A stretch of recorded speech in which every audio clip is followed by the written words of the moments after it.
और सुनो अम्बेडकरवादी पुरुषों, यहाँ कैमरे से बोलती हूँ, पुरुषों सुन लो, तुम 50% लड़ाई हार के चलते हो। क्यों? क्योंकि तुम 50% महिलाओं की संख्या घर में छोड़ के चलते हो और दोस्त बताते हो अरे महिलाएं सुधरती नहीं है। भैया महिलाओं को तो कितना भी समझा लो, अरे क्यों समझा रहे हो उन्हें बंद कमरे में, यहाँ लाके बिठाओ ना, ये अपने आप समझ के जाएंगे। यहाँ से तुम बंद कमरे में कैसे सिखाते हो, कैसे समझाते हो, हमें क्या पता। बंद कमरे में तो महिला शेर है, तुम क्या समझाओगे भाई उसे? तो वहां समझा समझा के कहते हम तो थक हारे। देश के अंदर अम्बेडकरवाद की सुनाई देंगी और ये आवाजें अब चीखे बनने लगी हैं और उनके कानों में बहुत बुरी तरीके से चुभने लगी हैं कि हम चाहते थे इनके पुरुषों से हम टक्कर नहीं ले पा रहे थे, अब इनको तो देखो इन्होंने महिलाएं खड़ी कर दी, अब हम क्या करें भैया। और ऐसे ही अब वो दौर आ गया कि पहले पुरुष बुलाने में कतराते थे महिलाओं को, लेकिन अब महिलाएं ऐसा करेंगी कि पुरुषों को भी बुलाएंगी और महिलाओं को भी सम्मानित करेंगी। तो हम इक्वलिटी रखेंगे क्योंकि हम बाबा साहब की औलाद हैं। बहुत बहुत धन्यवाद। जय भीम। देखकर बाकी पुरुषों के भी अंदर थोड़ी चेतना आए और वो भी मंच लगाएं और अपनी बेटियों को, अपनी पत्नियों को, अपनी बहनों को और अपनी माओं को इस तरह से मंच देकर सम्मानित करें। वास्तव में अम्बेडकरवाद यही है जो आज इस मंच पर दिख रहा है। मैं खुश हूँ और मेरे यहाँ बोलने से ज्यादा महत्वपूर्ण है कि वो महिलाएं बोले जो घर में बेलन से रोटियां बेलकर पूरे परिवार का पेट भरती है। मैं चाहती हूँ वो महिलाएं यहाँ पर आकर बोले जो घर सारा दिन भर कपड़े ढूंढ ढूंढ कर धोती रहती हैं। वो महिलाएं बोले जो सारा दिन भर सबकी झूठी प्लेटें उठा उठा करके टेबल से वॉश बेसिन तक, सिंक तक ले जा करके धो धोकर सुखा सुखा करके सवार कर रखती है, क्योंकि उनका बोलना यहाँ बहुत जरूरी है। वो बोलेंगी तभी लाखों करोड़ों आवाज देश के अंदर अम्बेडकरवाद की सुनाई देंगी और ये आवाजें अब चीखे बनने लगी हैं और उनके कानों में बहुत बुरी तरीके से चुभने लगी हैं कि हम चाहते थे इनके पुरुषों से हम टक्कर नहीं ले पा रहे थे, अब इनको तो देखो इन्होंने महिलाएं खड़ी कर दी, अब हम क्या करें भैया। देखिए मैं गाजियाबाद की इस टीम को इसलिए सैल्यूट करूंगी बार बार कि बाकी देश के अन्य स्टेट में, अन्य जिले में जितने भी अम्बेडकरवादी लोग काम कर रहे हैं वो यहाँ से सीख लें और आगे जाकर इन महिलाओं को सपोर्ट करें, समर्थन करें। उन्होंने अपनी महिलाओं के लिए कलश यात्राएं तैयार की, जागरण तैयार किए, एंटरटेनमेंट के नए नए संसाधन तैयार किए, साध्वियां बनाई, व्यासपीठ बनाई जहां से वो प्रवचन कर सकती हैं। वो बैठती है एकदम शाही कुर्सी पर और चारों तरफ एसी चलती है और क्या बोलती हैं, ढोड़ कबार पशु शूद्र नारी सकल ताड़ना के अधिकारी, खुद बोलती हैं। ठीक है, हमारे अम्बेडकरवादियों ने करा क्या? कोई ऑप्शन दिया, कोई मंच दिया, महिलाओं को कहीं जगह दी। पुरुषों के मंच पे महिलाएं क्या करती हैं? दबी बैठी रहेंगी किनारे से, सिकुड़ी सिकुड़ी दबी दबी सहमी सहमी दिखाई देंगी, या उनको ग्लैमर के लिए इस्तेमाल किया जाता है कि साड़ी पहनो, लिपस्टिक लगाओ और बस दिखना चाहिए, दो तीन पीछे खड़ी हैं महिलाएं। क्यों भाई? क्या महिलाएं आपको आपके हिसाब से आप उनको यूज करेंगे? फिर ब्राह्मणवाद और अम्बेडकरवाद में अंतर क्या रहा? अंतर बताइए ना।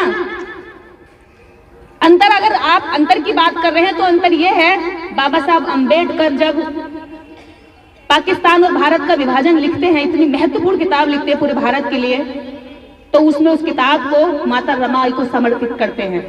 कहते रामू, जो मैं आज ये कर पा रहा हूं ये तुम्हारे बिना नहीं कर पाता। बाबा साहब अम्बेडकर ने माता रमाबाई को पढ़ाने की बहुत कोशिश की, लेकिन वो डिग्रियों की तरफ कम चेतनावान थी और शायद उनका वो काम उनके पढ़ने से ज्यादा महत्वपूर्ण रहा कि बाबा साहब 1000 गुना पढ़े और हम सबको आजाद करके गए।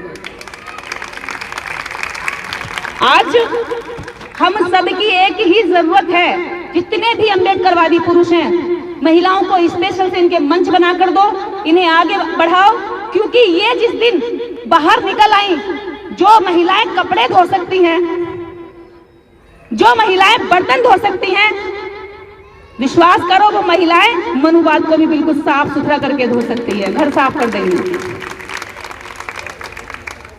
जिन गांव की महिलाओं को कमजोर मानते हो, अनपढ़ मानते हो, वो गांव की महिलाएं टेक्निक के माध्यम से मरखनी गाय और मरखनी भैंस का दूध निकाल लेते हैं।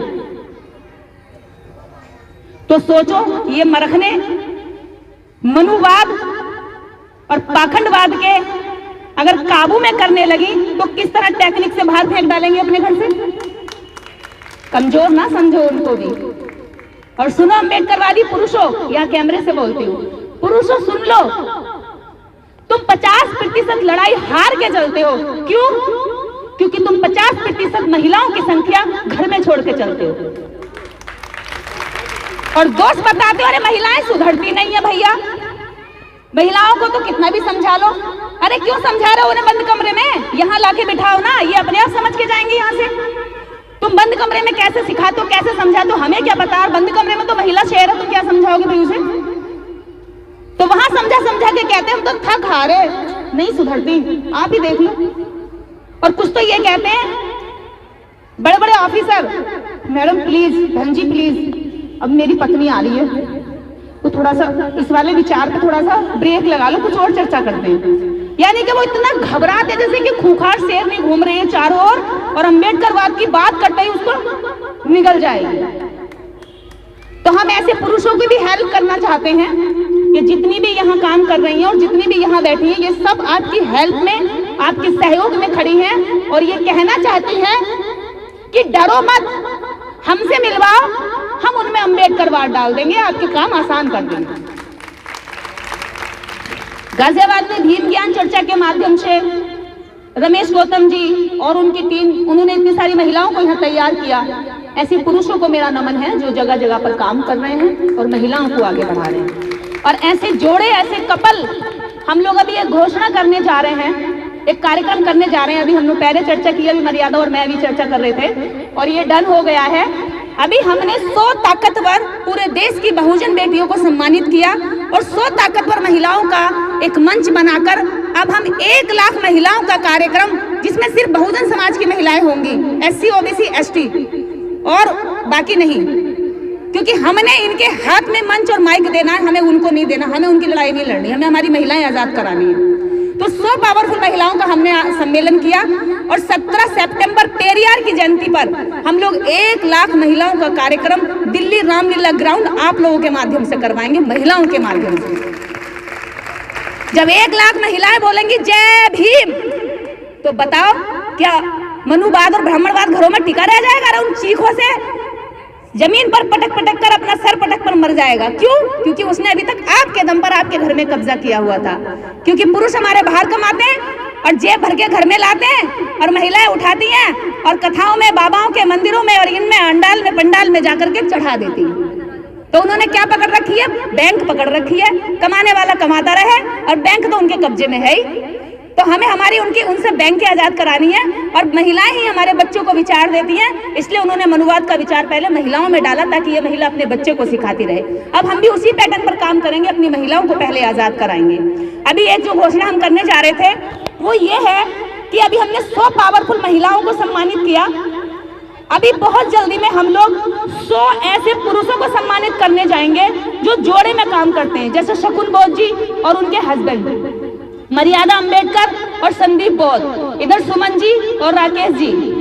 ऐसे बहुत सारी जोड़ियां, मनोज अंतानी जी उनकी वाइफ, वो कैमरा पकड़ती हैं, अंतानी जी अपना माइक लगाते हैं। तो इस तरह की जोड़ियां जो देश भर में काम कर रही हैं, उनमें अब की बार महिलाओं को नहीं, हम इस लायक बन गए हैं कि अब हम पुरुषों के लिए मंच बना सके। हम पुरुषों के लिए 100 पुरुषों को सम्मानित करेंगे। क्या इसके लिए सारी महिलाएं तैयार हैं? तो एक बार में हाथ खड़ा करके बताओ कि हम तैयार हैं। देखो पलट गए ना सारा खेल। अभी तक इनके लिए आरक्षण मांग रहे थे, अभी पुरुषों को देने लगी है। ये है ब्रेन का खेल। इनको आजाद तो कराइए, तुम्हारे बच्चे आजाद कर देंगे, तुम्हारी पीढ़ियों की गुलामी काट देंगी, लेकिन इनकी वैल्यू को समझिए तो सही। ये पूरा दिन काम करके भी रात को एक डायलॉग में परेशान होकर सो जाती कि यार तुम करती क्या हो सारा दिन, करती क्या हो? अरे बिना तनख्वाह के, बिना किसी पगार के, बिना किसी मेहनताना वसूल किए सारा दिन काम करती हैं सुबह से शाम तक। और हमारे लोग या पुरुषवादी सोच ये कह देती शाम को तुम करती क्या हो? खाना टेस्टी बन जाए तो 2 तारीफ नहीं करेंगे, खाने में जरा सा खराब हो जाए तो बुराइयों के बाढ़ आ जाएगी, सैलाब चल पड़ेंगे। अरे जो बिना शिकायत के पूरा दिन काम करती हैं उनको शाम को कम से कम 2 शब्द यही कह दो कि तुम बहुत मेहनत करती हो, पगार नहीं लेती, फ्री की वर्कर हो, तो 2 शब्द तारीफ के ही दे दो। वो कल को फिर सुबह उठकर एनर्जी के साथ और अच्छा काम करेंगी। तो हम इसी शब्दों के साथ मैं अपनी बात को खत्म करूंगी। आज मैं ज्यादा नहीं बोलूंगी, यहाँ बहनें आई हुई हैं और सबको मौका दो बोलने का। घर में चाहे बेलन चलाने वाली हो, झाड़ू लगाने वाली हो, घर में आप कुछ भी कर रही हो, समझना कि ये झाड़ू है और यहाँ बोलना है, समझना कि ये बेलन है और यहाँ बोलना है, कोई नहीं डरना बिल्कुल भी। जहाँ मंच मिले कब्जा कर लो, माइक लो और बोलना शुरू कर दो, जो भी मन में आ रहा है। एक बार गलती होगी, अगली बार बहुत बढ़िया बोलने लगोगी, मेरे पे विश्वास करो। अगर बोलने में घबराहट हो तो हमसे फोन करो, आपकी ये समस्या हम घर बैठे दूर कर देंगे। धन्यवाद। एक बार जोरदार तालियां हो जाएगी निर्देश के लिए। मैं यहाँ जो महिलाओं की टीम है सबके नाम तो मैं नहीं जानती। ममता राक्षस के नाम से मुझे हमेशा याद रहता है। और ममता अम्बेडकर जी कवियत्री हैं, मेरी प्रिय कवियत्री है वो। और मंजू गौतम जी बहुत एक्टिव रहती है, मेहनत करती हैं। और बाकी बहनें मैं माफी चाहती हूँ, आप लोगों का नाम मुझे नहीं पता है, बस आप सबका नाम मैं ले रही हूँ ऐसा समझना, मुझे नाम नहीं पता है सभी का। तो सभी को बहुत बहुत साधुवाद और जिंदाबाद जिंदाबाद जिंदाबाद इनकलाब।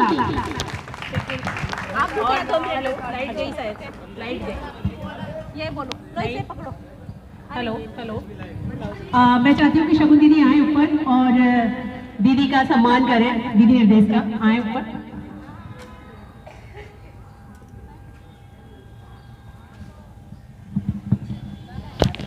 सचमुच दीदी निर्देश जिस स्टेज पे आती है तो सभी महिलाओं में एनर्जी आ जाती है, एकदम से आ जाती है ना। तो एक बार फिर से जोरदार तालियां हो जाए। और ऐसी बहनों की जरूरत है, ऐसी बेटियों की जरूरत है कि समय समय पर लोगों को जगाने का जो कार्य कर रही है दीदी निर्देश। सबसे ज्यादा हकीकत है कि अभी श्रद्धेय रमेश गौतम जी का नाम लिया गया है इस मंच से। तो मैं कहना चाहूंगी कि बाबा साहब के बाद बाबा साहब तो महिलाओं को आगे लेकर आए हैं, लेकिन गाजियाबाद में अगर क्रांति किसी ने की, अगर समाज में कोई आगे लेकर आया तो श्रद्धेय रमेश गौतम जी। एक बार उनके लिए जोरदार तालियां हो जाएगा। तालियां रुकनी नहीं चाहिए। नहीं, माला आपको गले में पहनानी पड़ेगी, हम हाथ में नहीं देंगे। नहीं आपको गले में डालनी होगी। जोरदार तालियां। Thank you. एक माइक देना, 1 मिनट। अब आप लोगों की ये आप लोगों का हक बनता है। एक मिनट। निर्देश जी का बहुत बहुत साधुवाद करती हूँ। और निर्देश जी ने भी एक बात कही कि हम ऐसा मंच बनाएंगे जहाँ पर पुरुषों को सम्मानित किया जाएगा। तो मैं आपकी नॉलेज के लिए बता देती हूँ निर्देश जी बताइए कि हमने 2019 में प्रबुद्ध सेवा संस्थान की पूरी टीम, जितनी भी यहाँ पर बैठे हैं ये सब हमारे प्रबुद्ध सेवा संस्थान की टीम है। इन्होंने पहली बार, मुझे लगता है पूरे भारत में पहली बार होगा कि जब 65 पुरुषों को, यानी कि 65 पुरुषों को मंच पर बुलाकर सम्मानित किया था महिलाओं ने। और उस मंच का संचालन भी सब कुछ नीचे से लेकर ऊपर तक महिलाओं ने किया था। और बैकबोन जो है वो पुरुष है, जो पीछे रहकर हमें आगे बढ़ाते हैं। तो उन सब का बहुत बहुत साधुवाद। और ऐसे ही अब वो दौर आ गया कि पहले पुरुष बुलाने में कतराते थे महिलाओं को, लेकिन अब महिलाएं ऐसा करेंगी कि पुरुषों को भी बुलाएंगी और महिलाओं को भी सम्मानित करेंगी। तो हम इक्वलिटी रखेंगे क्योंकि हम बाबा साहब की औलाद हैं। बहुत बहुत साधुवाद। जय हिंद।